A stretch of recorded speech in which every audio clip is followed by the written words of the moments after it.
galera, tudo bem? Meu nome é Anaíse, eu sou professora de leitura e produção textual e hoje nós vamos conhecer um pouco mais sobre a carta argumentativa, né? Só pelo título a gente já consegue perceber que nós estamos tratando da junção de dois gêneros textuais, a carta e o texto argumentativo, né? Então a carta, que é um gênero que a gente já conhece de muito tempo, tem lá suas características específicas, né, que a gente vai ver daqui a pouco, como o cabeçalho, a saudação, a assinatura e tudo mais. E, por outro lado, o texto argumentativo é aquele que defende uma ideia, uma opinião, uma tese.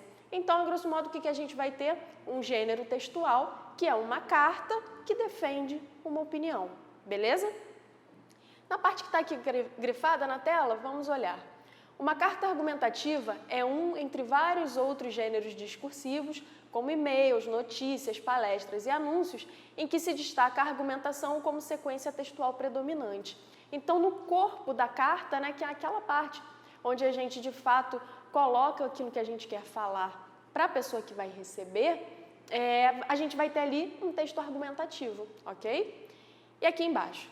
Uma carta é um texto escrito para interação escrita e assíncrona, em tempos diferentes de escrita e leitura, e não simultâneos, como acontece em aplicativos como o WhatsApp, com um leitor específico. Então, você vai criar um texto que defende uma opinião, né, que tem como objetivo persuadir, convencer o seu leitor, e aí a gente tem um leitor normalmente específico, né?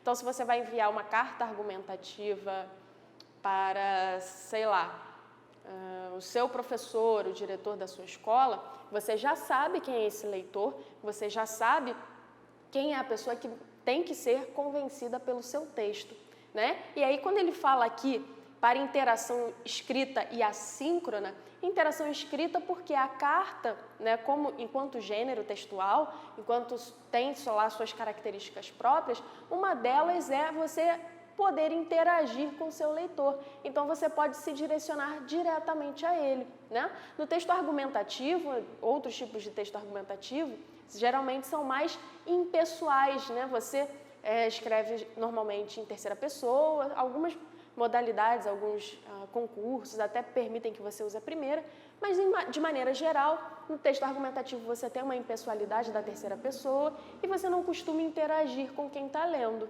né? Na carta não, na carta você já tem essa possibilidade, até porque o seu leitor é uma pessoa que você já sabe quem é. Pode não ser um conhecido próximo seu, né? Como por exemplo, você vai mandar uma carta argumentativa para o governador, né? Ele não é seu conhecido, mas é uma pessoa que você sabe quem é, né? Então, aí você tem a possibilidade de interagir com ele através da carta. E assíncrona significa que eu escrevi num dia, enviei, né? E essa pessoa vai ler depois. Não é instantâneo, não é simultâneo, como é, por exemplo, ali que ele deu, no exemplo que ele deu, o WhatsApp, que você manda a mensagem e aí no mesmo segundo a pessoa recebe e normalmente a pessoa já responde ali com uma certa rapidez, beleza? Vamos lá então. Continuando. Aqui a gente tem o grau de formalidade da linguagem, por exemplo, vai depender da relação que há entre o emissor e o destinatário. Então, quanto à forma de linguagem que você vai usar na sua carta, vai depender de quem está lendo, né? Se você manda uma carta argumentativa para sua mãe, é lógico que você pode ser muito mais informal do que a carta argumentativa para o governador. Ok? Então, você precisa ter um tato, né, para conseguir adequar o seu vocabulário, a sua forma de escrita, os pronomes de tratamento lá da saudação, né? Você não vai chamar o governador de querido, né? Querido governador, não. Você vai escrever alguma coisa que seja mais formal. Para sua mãe, não. Para sua mãe, você pode botar querida, amada, por aí vai. Ok? Então, é muito importante a gente se ligar nesse grau de formalidade, porque isso vai definir a adequação da sua carta, né? Então, quando você estiver sendo avaliado ali, por exemplo, nas questões de adequação gramatical, se você usa um vocabulário informal para falar com uma pessoa que está hierarquicamente superior a você ou que você não tem proximidade, você vai acabar perdendo ponto por isso, ok? Voltando aqui. Passando para frente, nós temos os argumentos escolhidos para defender a tese também são influenciados pela imagem que o autor da carta argumentativa faz de seu leitor. O que isso quer dizer, né? Quando você sabe quem é a pessoa com quem você está argumentando, é lógico que você, querendo convencer e sendo estratégico, vai usar argumentos, né? Vai estabelecer ali uma gama de justificativas que levam a pessoa a pensar igual a você, e essas justificativas vão ser adequadas à pessoa que está lendo. Quer ver? Se você sabe, você vai mandar uma carta argumentativa para sua mãe, e você sabe que a sua mãe é uma pessoa que sempre fica muito mexida com o fato de você ser um ótimo filho, um ótimo aluno, né? Então, se você quer convencer, por exemplo, que ela deixe você fazer alguma coisa, você vai usar como argumento, né, para ela deixar você fazer alguma coisa, o fato de você ser um ótimo filho, um ótimo aluno, tirar boas notas, obedecer, arrumar seu quarto, por aí vai, né? Então, você vai adaptar aí essa argumentação, essa tentativa de convencer sua mãe a partir daquilo que você sabe que mexe mais com ela. Às vezes, o seu pai ele não se sente tão comovido pelo fato de você ser um bom aluno, mas sim de você ser uma pessoa prestativa. Então, você já começa a falar do quanto você é prestativo, do quanto você é legal. Beleza? Então, é comum que na carta argumentativa, por a gente conhecer quem está lendo, a gente já dá ali uma elaborada no que a gente vai dizer, de forma que a gente consiga atingir com maior eficiência quem está lendo, ok? E aí a gente fala aqui de argumentos e tese, então só para a gente recapitular, né? A tese, então, é a ideia que é defendida durante o texto, né? É aquilo do qual você quer convencer a pessoa que está lendo, e os argumentos são aquelas ferramentas, né, de raciocínio, as justificativas, vamos dizer assim, que você usa para convencer aquela pessoa, ok? Continuando, aqui embaixo, outra característica que é super legal, super importante na carta argumentativa é isso aqui, ó, as marcas textuais, como imperativos, expressões como veja só, pense comigo, considere esta hipótese, os pronomes de tratamento, como senhor, sua senhoria e etc. E os vocativos, como mamãe, prezado gerente, caro diretor e etc. Então, aqui nessas marcas textuais, o que são as marcas textuais? Né? São os elementos que a gente consegue ali identificar, grifar de certa forma no texto, que vão ajudar a caracterizar o seu texto como uma carta argumentativa, né? A gente sabe que certos elementos têm que estar presentes num determinado gênero textual para que ele seja caracterizado como aquele gênero textual, né? E aqui no caso da carta argumentativa, uma das possibilidades, um dos fatores que fazem esse gênero se estruturar é a questão das marcas textuais, beleza? Então, os imperativos, né? Veja só, pense comigo. Então, perceba que além de ser imperativo, né? Ou seja, você, de certa forma, está dando uma ordem para a pessoa, mandando a pessoa ver, mandando a pessoa pensar contigo, aqui também temos a questão da interação, né? Quando a gente fala, veja só, pense comigo, a gente está chamando a pessoa que está lendo para dentro do texto, para se inserir no nosso raciocínio. Isso é uma interação, ok? Vamos lá, considere essa hipótese também, né? Você está chamando a pessoa aí para pensar junto com você. Os pronomes de tratamento, então, o senhor, sua senhoria, também uma forma de interlocução, né? De contato com o seu leitor. E aí aqui o senhor, sua senhoria, nós temos pronomes de tratamento mais formais, né? Então, aí no caso, como eu falei, do governador, de uma pessoa que está em uma posição hierárquica maior, você vai se referir à pessoa como o senhor. Então, também uma forma de respeito, né? Então, o senhor sabe que é muito importante, tananã, tananã, tananã. Beleza? E os vocativos? Mamãe, prezado gerente, caro diretor. Aqui, mamãe, né, já, óbvio, sua mãe, carinhoso, totalmente informal. Prezado gerente, então, gerente é uma pessoa que você tem um certo contato, mas ainda está hierarquicamente superior. Então, o prezado aqui entra, né, como se fosse esse meio termo de proximidade, né? É um pouco próximo por se conhecer, mas também não é tanto. E o caro diretor também, seguindo aí a mesma linha. Então, aqui, né, a gente tem esses vocativos que aparecem no início da carta, né? Então, você tem lá Rio de Janeiro, dia tal, tal, tal, mês tal, tal, tal, ano tal, prezado diretor, beleza? E aí, esse prezado diretor é o vocativo, vírgula, você começa a carta embaixo. Outra coisa que a gente percebe também é o frequente uso de verbos e pronomes na primeira pessoa do singular. Primeira pessoa do singular, qual é? O eu, né? Então, expressões como escrevo esta carta, solicito gentilmente, reitero meu pedido. Então, a gente tem aqui solicito, escrevo e reitero, né? São verbos que estão conjugados na primeira pessoa do singular, ou seja, eu escrevo, eu solicito, eu reitero, ok? E isso é extremamente, e os pronomes também, né? Meu, por exemplo, isso é extremamente característico das cartas, né? Porque é uma pessoa falando com outra, é um eu falando com um tu. Então, se a gente viu lá nos pronomes de tratamento, os verbos no imperativo, que mostram o tu, né, a interlocução, aqui a gente também tem os verbos e os pronomes que mostram o eu, quem fala, beleza? E aqui, vamos lá. É importante, né? A gente tem, ainda não está grifado aqui, mas a gente lê. Ainda que boa parte das cartas argumentativas não mais circule hoje em dia pelo correio impresso, né? Eu imagino, inclusive, que muitos de vocês nunca nem tenham recebido uma carta pelo correio, ou se receberam, foram pouquíssimas, né? E sim como cartas formais em papel timbrado, digitalizadas e anexas a e-mail. Então, a gente tem aqui uma forma, uma maneira super formal, né? O papel timbrado é um papel oficial, tá? de determinado órgão, empresa e tudo mais, né? Por e-mail. A estrutura geral do gênero permanece inalterada. Então, por mais que a gente não pegue mais a carta e coloque no correio, mas sim coloque no e-mail, né? A estrutura segue a mesma. Local e data, então, foi o que eu falei, né? Rio de Janeiro, sei lá, 8 de abril de 2020, beleza? Saudação inicial, prezado gerente, querida mamãe, Vossa Excelência, não sei o que lá, dependendo aí do seu grau de formalidade de quem é a pessoa. Corpo do texto, e aí o corpo do texto, um corpo de texto argumentativo, né, em que você vai apresentar sua tese, apresentar seu ponto de vista, justificar, embasar, fundamentar e tudo mais.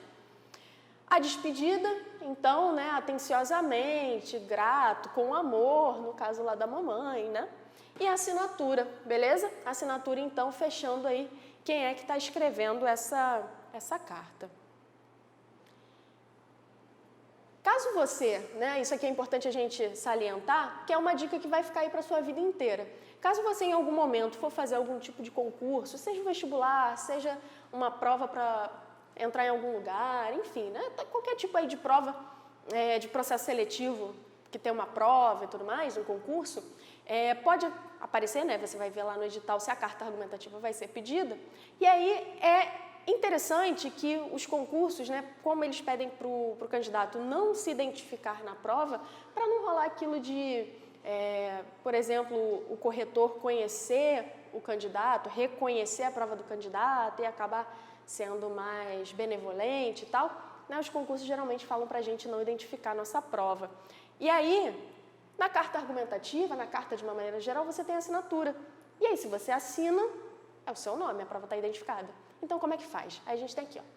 Como a maioria dos editais prevê a anulação de redações identificadas pelos candidatos, ou seja, se aparecer o seu nome, algum dado pessoal, leia com muita atenção como a banca solicitou que você proceda à assinatura da carta argumentativa. Então, a banca, né, as pessoas que corrigem, a instituição ali que é responsável por aplicar a prova, vai te dizer como você deve assinar. Há bancas que pedem uma assinatura fictícia, então você inventa um nome aleatório, ou eles te dão um nome aleatório para você assinar a carta.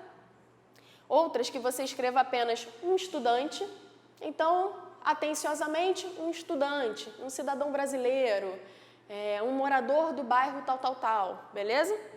Ainda aquelas que solicitam que se deixe o campo assinatura em branco. E aí algumas provas vão, inclusive, falar, ó, a assinatura está liberada, não precisa fazer. Mas é importante, né, porque essa regra aparece na proposta, aparece nas regras lá de como proceder na prova, e a gente tem que ficar muito atento a isso, beleza? Vamos lá. Tem uma carta aqui para a gente ler juntos e ver como é que ela se estrutura, como é que essas características estão presentes, tá? Essa carta, ela foi, como se diz, publicada, né? Ela esteve em ampla circulação e aí ela não traz local e data, tá? Mas aí é pelo contexto que ela foi inserida. Na sua prova, você tem que colocar local e data, beleza? Então, vamos lá. Caro Felipão, Felipão aí, o técnico de futebol, né? Caro Felipão, então a gente tem ali a questão da saudação, né? A partir aqui de baixo já começa o corpo do texto, então o que de fato vai ser dito ao Felipão.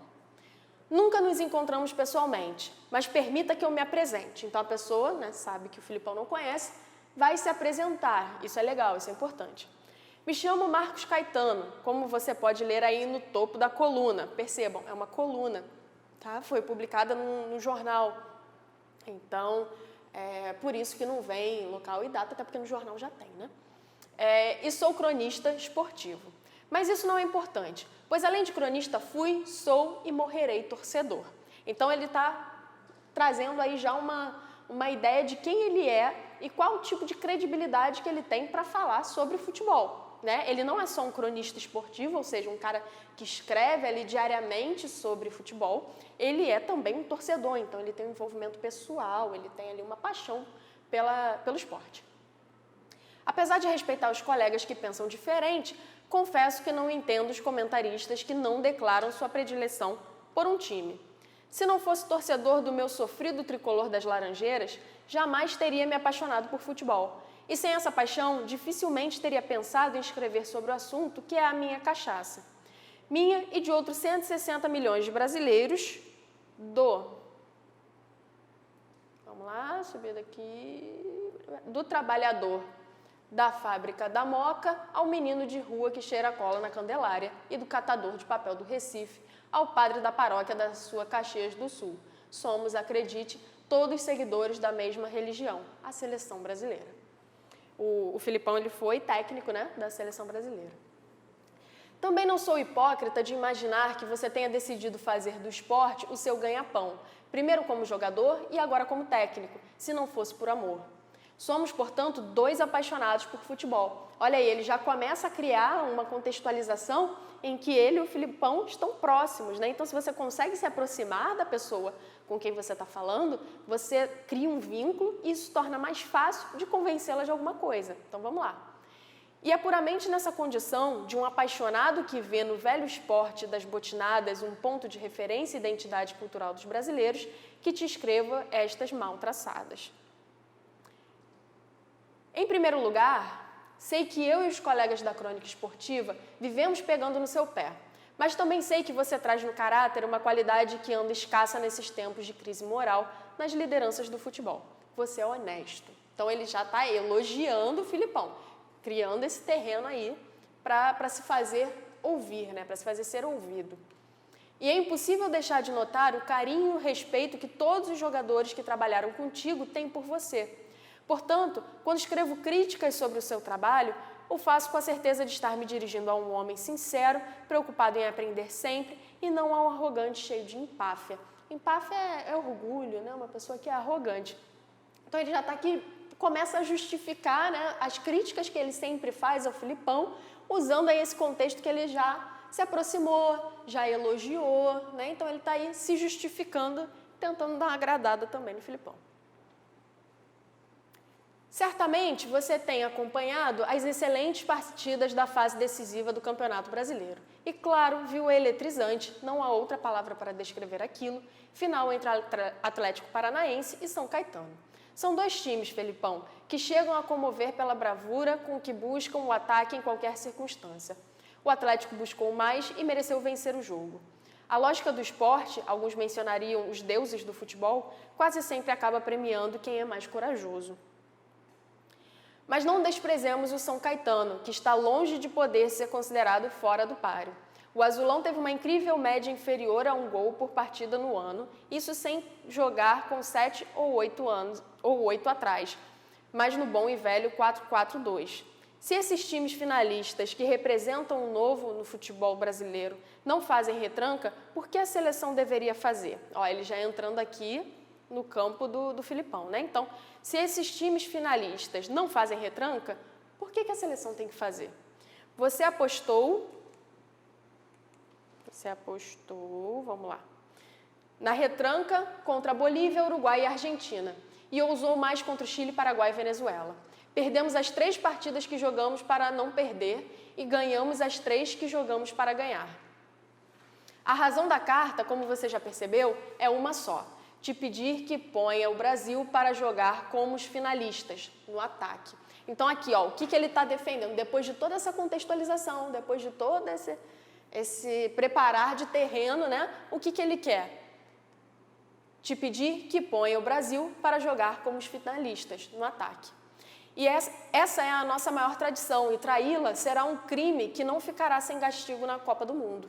Não sabemos jogar de outro jeito, e o partidaço da final provou-nos isso mais uma vez. Se acerte com o Romário. Chame o Djalminha e os Ronaldinhos. Preste atenção no Kaká e no Alex Mineiro.